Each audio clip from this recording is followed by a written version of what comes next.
SDG number 7, affordable and clean energy. Population with access to electricity. Much of the world population is on track to meet the 2030 goal of 100% access to electricity, except for the low-income and lower middle-income countries, plus Libya.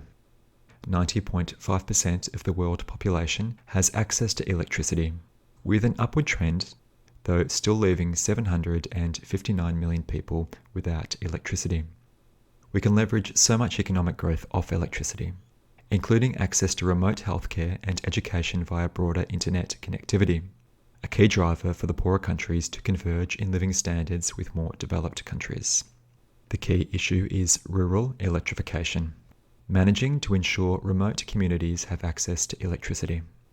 Spare a thought for someone living in rural Africa, without even the notion of what an air conditioner is. Blankets of sub-Saharan Africa are devoid of electricity.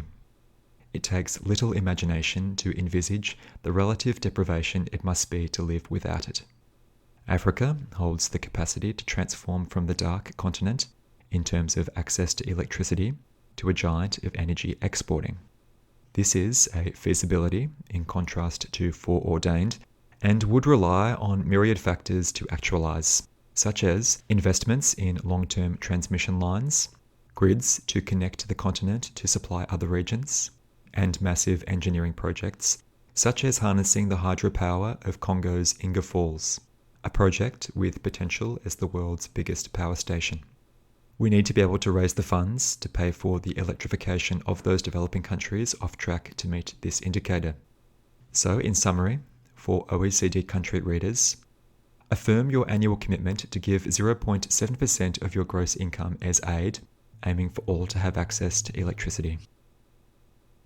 Population with access to clean fuels and technology for cooking.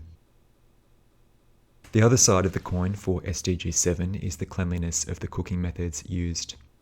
The cleanliness of energy is a serious factor for those living in poverty. The use of certain fuels results in smoke in confined mud brick huts, polluting the home and damaging health to the point of fatality. Within SDG 3, we explored the topic of chronic respiratory disease and saw how dirty cooking fuels contribute to illnesses from indoor pollution.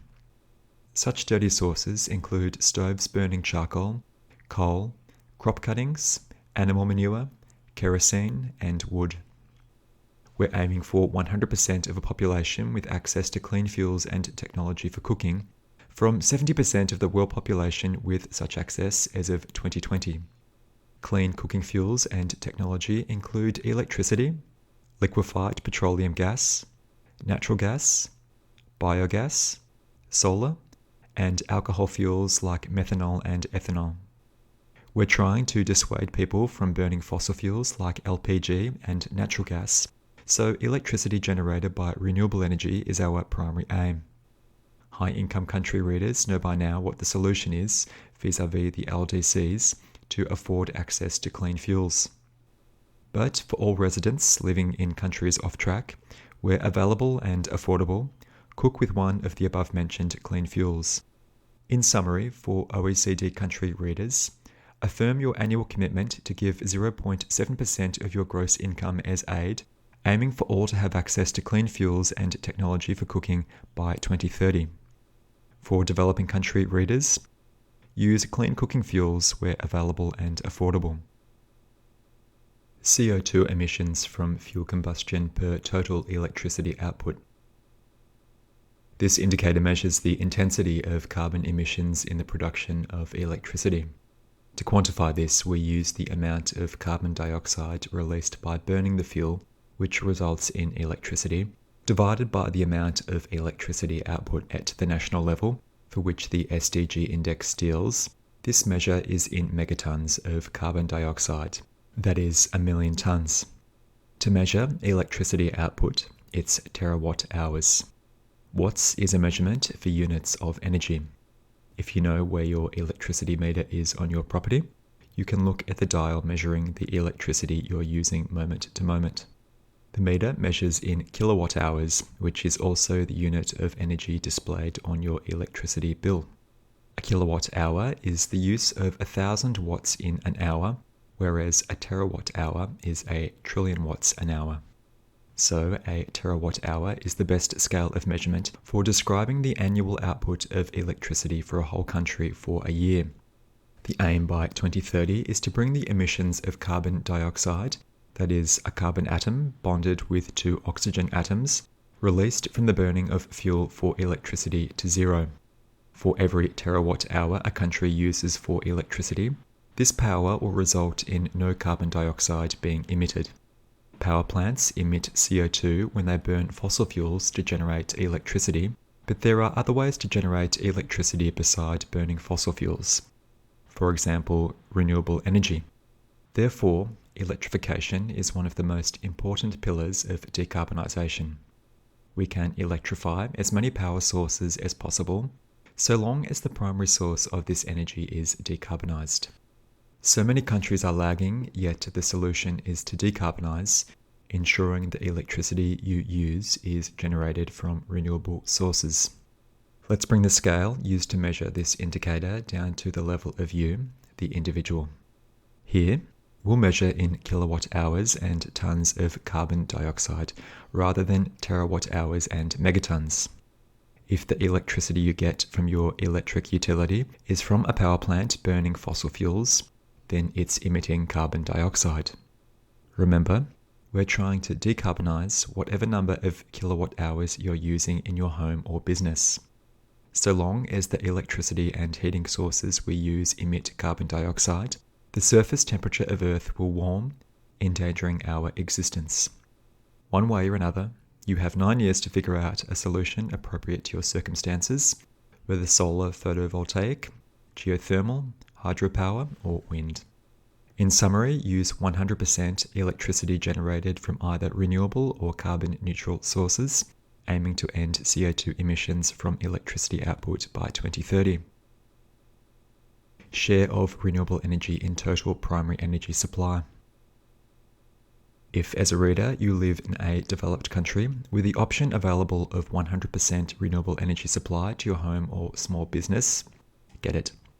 The price of renewable energy is now, thank goodness, at parity with fossil fuels. What's to be overcome is the politicisation of the issue. The press of Rupert Murdoch's News Corp has a potent stranglehold on political discourse, as is true in the US and UK. In Australia, such media seems tied up in coal and other fossil-producing interests, colouring the everyday discourse of average citizens. This indicator looks at the portion of renewables amongst all energy sources, for example oil, coal, gas, nuclear, etc., including imports and excluding exports. As of 2019, the global share of renewables in the total primary energy supply was 14%. With renewables at price parity with fossil fuels, for this indicator, we're aiming by 2030 for a 51% share of renewable energy among primary energy sources. By this definition, renewable energy includes hydropower, geothermal energy, solar energy, wind power, tidal and wave power, biofuels, and power generated from municipal waste when renewable. Excluded is pumped storage hydroelectricity, a type of hydroelectric power storage used in an electric power system to balance loads.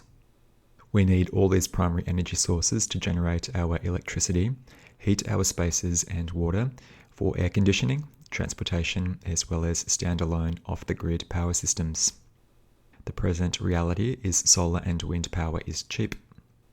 Beyond 2030, we need to get to 100% renewable energy by 2050, and wind and solar are our easiest paths. Innovative technologies will play a part in our decarbonisation plans past mid-century, as well as for net negative emissions, which involves removing carbon already in the atmosphere and storing it in carbon sinks, like soil or vegetation. Part of the solution also entails ceasing fossil fuel subsidies. Below is how the above energy sources work in a basic way. Geothermal gets thermal energy from the Earth's crust. Solar power converts sunlight into electricity using photovoltaics, or concentrates sunlight using mirrors. When photovoltaic panels are exposed to light, they create an electric current. The materials used to make photovoltaics are semiconducting, meaning the electric current flows less free than along copper in electrical wire. Solar heated water receives sunlight's heat via the solar thermal collector sitting on roofs. Wind turbines convert the kinetic power of wind for electricity generation.